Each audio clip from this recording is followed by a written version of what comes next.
Good morning সবাইকে। আমার নতুন একটি সংসারে তোমাদেরকে অনেক অনেক ওয়েলকাম জানাই। সকালবেলা ঘুম থেকে উঠে যেটা প্রথমে কাজ থাকে আমি সেটাই করে নিচ্ছি। গ্যাসটাকে ভালো করে মুছে নিচ্ছি। এমনিতে তো জল দিয়ে মোছা হয়, কিন্তু ভাতের ফ্যান পড়ে যাওয়াতে আজকে সাবান দিয়ে ঘষে একেবারে মেজে পরিষ্কার করে নিতে হচ্ছে, তো সেটাই করে নিচ্ছি আমি। হ্যালো আমার মিষ্টি বন্ধুরা, গুড মর্নিং সবাইকে। বিজে মল্লিকা ব্লগে তোমাদেরকে অনেক অনেক স্বাগত জানাই। বাইরে বাচ্চাদের চেঁচামেচির আওয়াজ শোনা যাচ্ছে, তো খেলছে তারা এখন।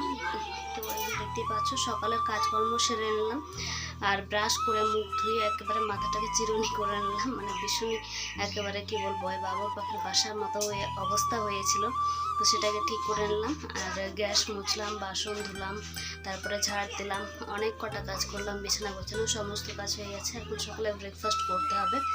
আর আমার কর্তামশাই গিয়েছে এখন জল নিতে, তো সে আসুক, জল নিয়ে তারপরে ব্রেকফাস্টটা করব। তো চলো দেখতে থাকো আজকে সারাদিনের ভিডিওটি।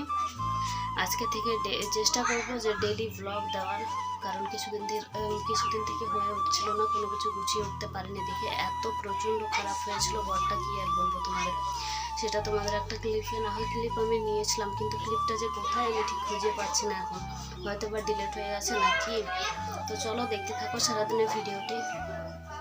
গ্যাসটাকে মুছে পরিষ্কার করে নিয়েছি, আর সাথে কিন্তু বাসনপত্রগুলো মেজে ধুয়ে তার জায়গা মতো রেখে দিয়েছি। নিয়ে এসেছে, তো বাজারগুলো না একটাও ঢোকানো হয়নি বা গোছানো হয়নি। চলো তোমাদের সাথে বাজারটা শেয়ার করে দিই, মানে কি কি নিয়ে এসেছে সেটা তোমাদের দেখিয়েও দিই আর আমি গুছিয়েও দিই। চলো তোমাদেরকে দেখিয়ে দিই আর আমিও গুছিয়ে নেব। দেখো না, কালকে কর্তা বসে নিয়ে এসেছে পুরো এক ব্যাগ বাজার করে। এই যে দেখতে পাচ্ছ ফল নিয়ে এসেছে, কিন্তু একটা ফল না খারাপ ছিল একটু, তো সেটা নিয়ে বলছিলাম যে এই ফলটা কি তুমি দেখে নিয়েছো না না দেখে কিনেছো। তারপরে নিয়ে এসেছিল গুড়, এই যে দেখতে পাচ্ছ অনেক কটা। আর আমার জন্য নিয়ে এসেছে প্যাড, সাথে রসুন, পেঁয়াজ, আলু, অনেক কিছু নিয়ে এসেছে। আর এই যে দেখতে পাচ্ছ কালকের ব্রেড আনা ছিল, তরমুজ আনা আছে। ভাবলাম যে চলো গুড়টাকে ভেতরে রেখেই দিই, মানে বয়ামের মধ্যে ঢুকিয়ে রেখে দিই, না হলে নষ্ট হয়ে যাবে। তাই কর্তামশাইকে দিলাম আমি কাটার জন্য, কারণ আমার দ্বারা তো এটা কখনোই সম্ভব না। তারপর আর কি কর্তামশাই কেটে দিলেন, তারপর আমি ভালো করে সবটা গুছিয়ে একেবারে বয়ামের মধ্যে এখন ভরে নিচ্ছি।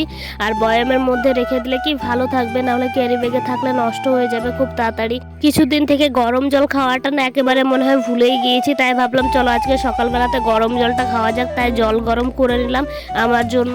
তাতে কিন্তু আমি একটু মধু মিশিয়ে দিয়েছি, মধু মিশিয়ে গরম জল সকালবেলা যেমনটা আগে খেতাম ঠিক তেমনটা করে।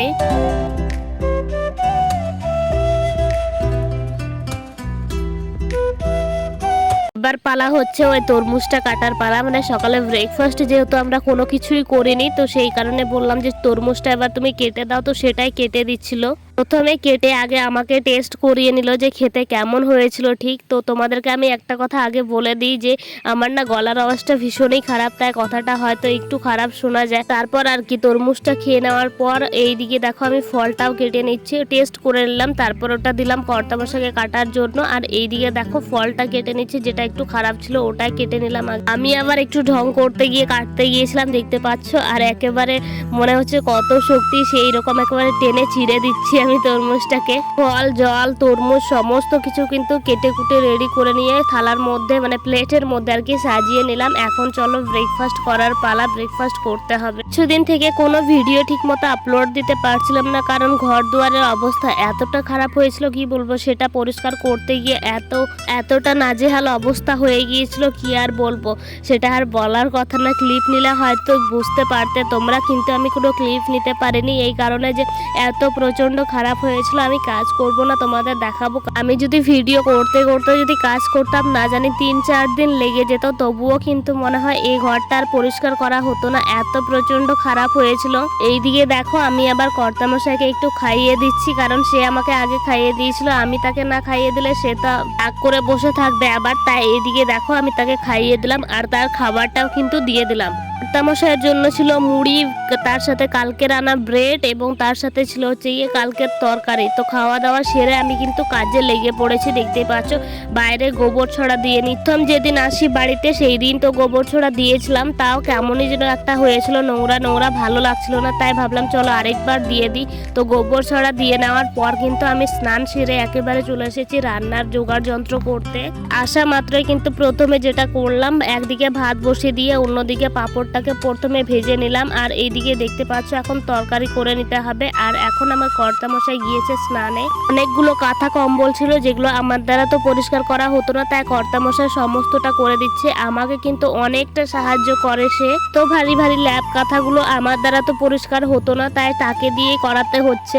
তো দেখতেই পাচ্ছ সমস্তটা কিন্তু আমি মেলে দিয়েছি, আর কিছুটা সে এখনো আসেনি, তাই সে নিয়ে আসবে। একেবারে রান্না সেরে খাওয়া দাওয়ার কাজে বসে পড়লাম। দেখতেই পাচ্ছ বিশাল কাজ, কেন বলছি জানো, কারণ অনেক বেলা হয়ে গেছে আর অনেকটা খিদে পেয়ে গেছে গো। দেখতে পাচ্ছ এদিকে ভাত, এইদিকে পাঁপড় ভাজা, আর সাথে কিন্তু এই যে দেখো তরমুজের খোসা দিয়ে ভাজি করা হয়েছে। আর এইদিকে আছে হচ্ছে গিয়ে মাছ, আলু, পটল, ভেন্ডি দিয়ে একটা সবজি করা হয়েছে। খাওয়া দাওয়া করে আমি তো সেই একটা ভাত ঘুম দিয়েছিলাম, উঠে দেখি কর্তামশাই এইদিকে কারেন্ট ঠিক করছে। তো চলো তাহলে আমি আজকের ভিডিওটা এখানেই শেষ করছি। ভিডিওটি ভালো লাগলে অবশ্যই একটি লাইক করে চ্যানেলটিকে সাবস্ক্রাইব করে দিও, আর পাশে থেকো আর আমার পরিবারের একজন হয়ে যাও। চলো টাটা।